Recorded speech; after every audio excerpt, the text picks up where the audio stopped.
wading across the Great Lakes, he did the only reasonable thing a man who had lost his giant blue axe could do. He put an ad in the paper.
biggest, toughest farmer on the East Coast. She knew more about cows and horses and reaping and sowing than anyone else.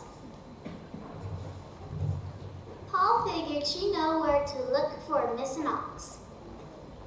Bess, you gotta help me find Babe. I can't, I've got too much to do.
step my big take leaves a crater in its wake. Each will make me a lake.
Paul and Bess had used up their one good idea.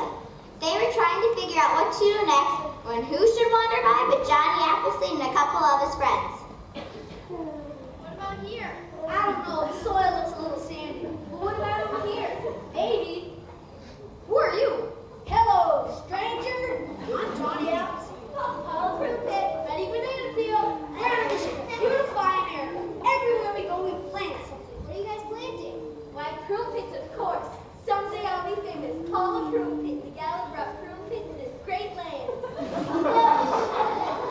Except we're not having much luck. Maybe we got a bad bunch of pits. Hey, sorry to hear that. Say, have you guys seen dry blocks? No, I can't say we have, but we did see something strange. We just came from New Orleans and the entire Mississippi has gone dry. Dry? Overnight, just like that. Come on, guys, we've got to try planting something else. You're just jealous. You never did like prunes. How about a hat? Everybody can use a hat. I wonder how much water they need.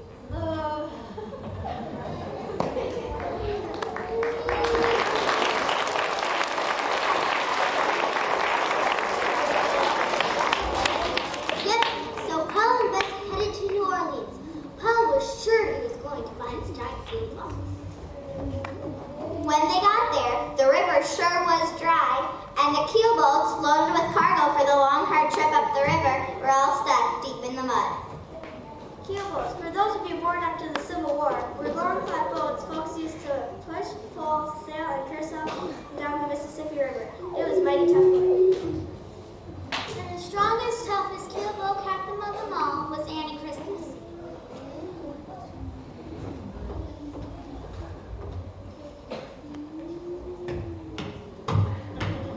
You've got a lot of nerve showing your face around here, Paul Bunyan, after your ox drank this beautiful river dry. Annie, where's Babe? Babe, who cares? She's come and gone. Where's the river, Paul? Where's the river?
killed the lumber before?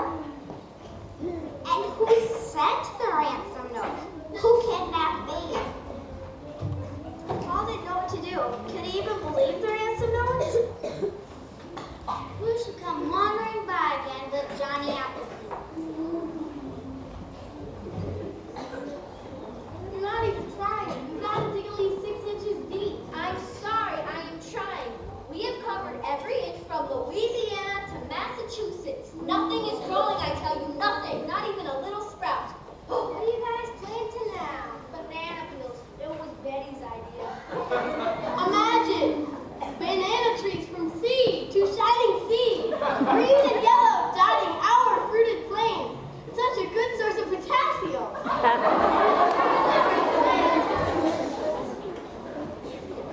St. Paul. Right killed Pickles Bill's place. Things got even weirder. I mean, he's acting really strange. Yeah, he's carving the Rockies to look like the Mona Lisa and training rattlesnakes to form Hamlet. I don't care about Pickles Bill. I need to find Dave and fast. Have you guys met anybody who needs 100 boxcars full of lumber? Well, you might try John Henry. He's always working on the railroad. He might need a whole lot of lumber to make all those railroad tracks. Come on, guys. We've got a whole lot of banana fields left to plant.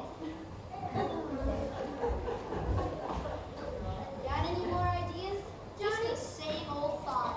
Oh, please, not that Appleseed thing again. Come on, Bess. Last I heard, John Henry was working in West Virginia.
coincidence. Then John Henry remembered hearing about some crazy sailor in New England who was using up all the lumber in the Northeast to build the biggest ship in the world. So Bess, Paul, and John Henry raced up to Massachusetts, where they found Captain Alfred Bowtop Stormalong and his crew, the deck swabs. Stormalong wasn't hard to find. He was the strongest, toughest keelboat captain, seaboat captain of them all.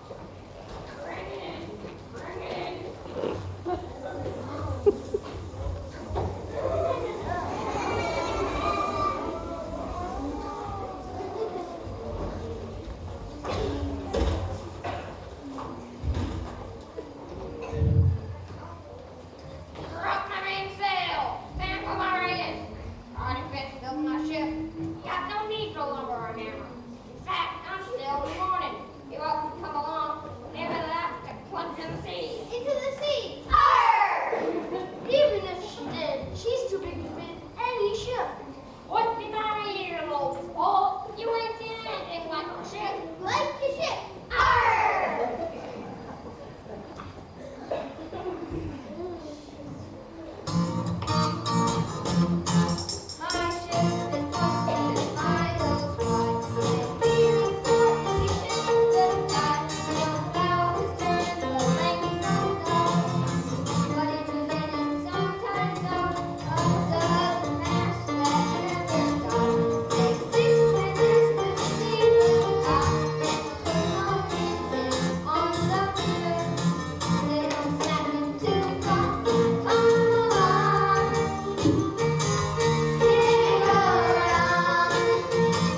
little chicks.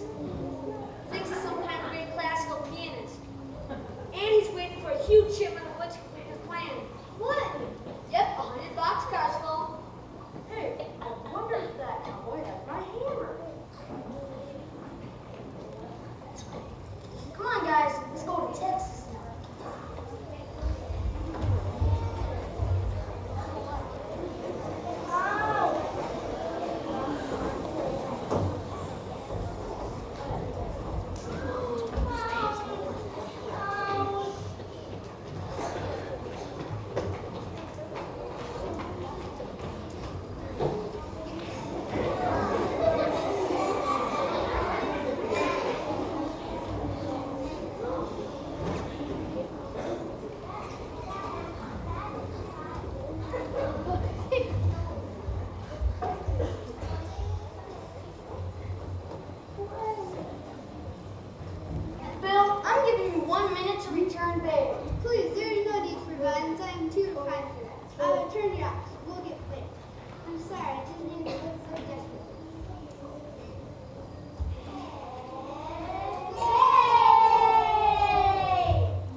And began lifting large animals again. Yeah, and John Henry went back to West Virginia and took his hammer out for a nice dinner. Where do you think we'll go? Oh, that's pretty nice. And Dave was so excited, she flew clear across Minnesota, making it the land of 10,000 lakes, and made a few hundred for best call in New York too, just like Paul had promised. And Pickles built his grand piano. Folks say when he played his first note, it split open a huge hole in the ground. That's why it's called the Grand Canyon to this day.